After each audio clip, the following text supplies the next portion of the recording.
talking for these two segments with David Capellian. He is the managing editor of WorldNet Daily, WND.com, and they have published his most recent book, The Snapping of the American Mind, Healing a Nation Broken by a Lawless Government and a Godless Culture. I've followed David primarily online or his books for at least 10 years now, and he is a profound thinker. We're not carrying the book, but you can find it all over the place. It's great insights. David, give us some illustrations how we are snapping. Well, you have to just look a little bit beneath the surface of a lot of today's headlines. There are major stories, New York Times and so on, about the amount of suicide that has gone through the roof. Last week we heard about that the murder rate in major cities has doubled in the last few years. We have enormous amount of addiction to alcohol and drugs. I mean, let's think about this. We've got 330 million Americans, men, women, and children, okay?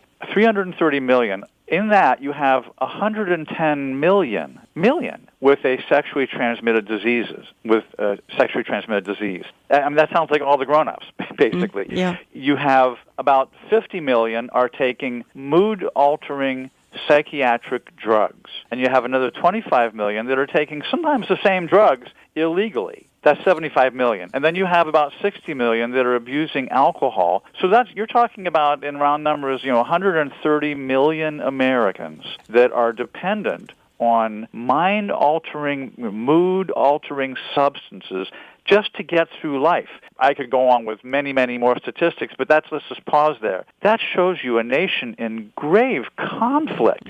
You don't take these drugs unless you have conflict. If you're a perfectly happy person moving forward with your life, why are you taking all kinds of... I'm not talking about, medications for this illness or that. I'm talking about mind-altering substances to change your consciousness, to change your mood because you have so much conflict and anxiety and depression and misery and dread. This is a huge portion of the population. A lot of the social sciences come from the left, and they're completely clueless on the causes of a lot of these things. I don't mean to sound so grandiose, but things that are so obvious, they just miss. You have, for instance, on college campuses, suicide is the second greatest cause of death of young people. Depression is through the roof in college campuses. At the same time, we have to connect a few dots here. College campuses are where they're teaching people that there are like 50 different genders, all with their own pronouns that you have to use. And if you don't use the right pronoun in New York City, you can get fined $250,000. They are taught that America, as I was saying in the last segment, is an evil place.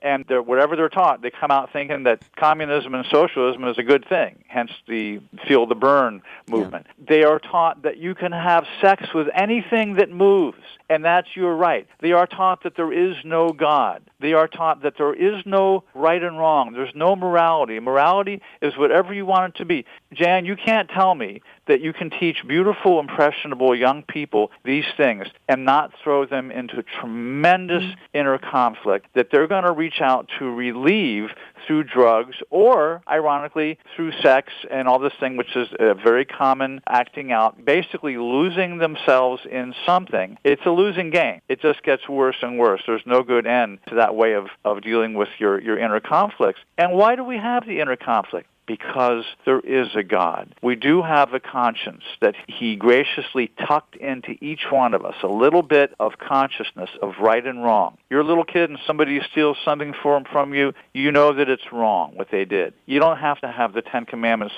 plaque on the wall that says, thou shalt not steal. Those laws of God are written into our hearts. We all have it. But the schools have become so perverse that they're basically they're tearing this out of people, taking this away from people, so they're putting this terrible conflict. And it's not just in the schools, it's in the society at large. We have basically a culture of sexual anarchy and godlessness. And yes, there is a price to pay. It throws people into conflict, and we try to relieve the conflict by taking drugs or getting addicted to pornography or whatever else. It's very sad, but this is what we're dealing with. And you remind people that just a few years ago, many thought the answer was in a human Messiah. And, Barack Obama, even Barbara Walters, suggested that he was God-like. And, of course, the answer for all of this lies in a returning real Messiah. I mean, we're in a broken world, the product of the fall, but this agenda that's been going on for 100 years is, of course, complicating it all. But I think back to 2007 and 2008 when so many on the left, and even some not so far on the left, thought that this Messiah-like person had come along finally and change was going to make everything better, hope and change, and, of course, just the opposite. Yeah, this is part of the delusion of the left that any human being other than the Son of God, the real thing, is going to be a Messiah. You know, it's a funny thing. People on, as we say, the right, they'll say conservatives, Christians,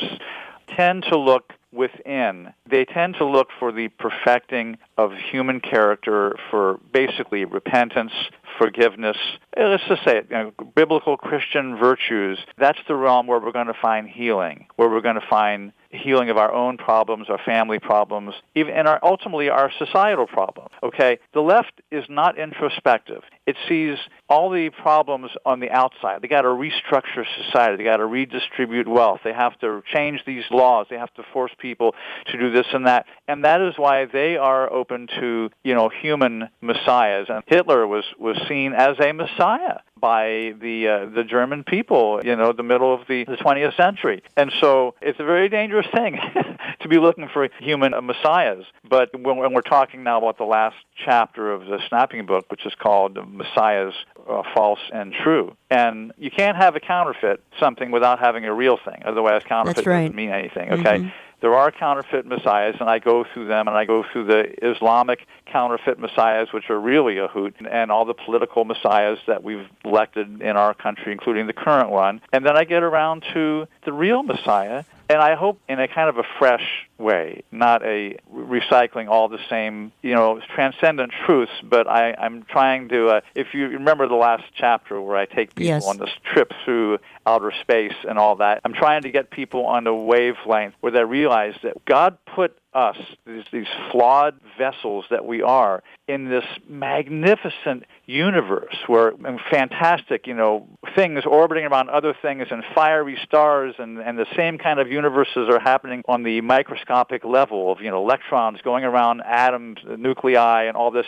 There's a super genius that created all of these universes within universes, and then right in the middle of it plops us, full of all of our ridiculous flaws and our delusions, and why. And I try to get some fresh air and a fresh look at why we exist and why we had to have a Messiah come and save us. It's a fresh take, a fresh walk through the meadow of really the greatest story ever told. And because ultimately, we're not going to save our country and our culture if we can't start with ourselves. If we're addicted to pornography and we're taking drugs and our family's falling apart, we're useless when it comes to coming out there and trying to save our country. So we need to start, at charity starts at home and healing starts at home. We need to start with ourselves and our families. And then I have to say, it almost, to a certain respect, be automatic if we take advantage of God's healing there and we get restored to what this country once was in large measure, much more than it is now. Then I don't think we have to worry so much because when it comes to elections, we won't be insane.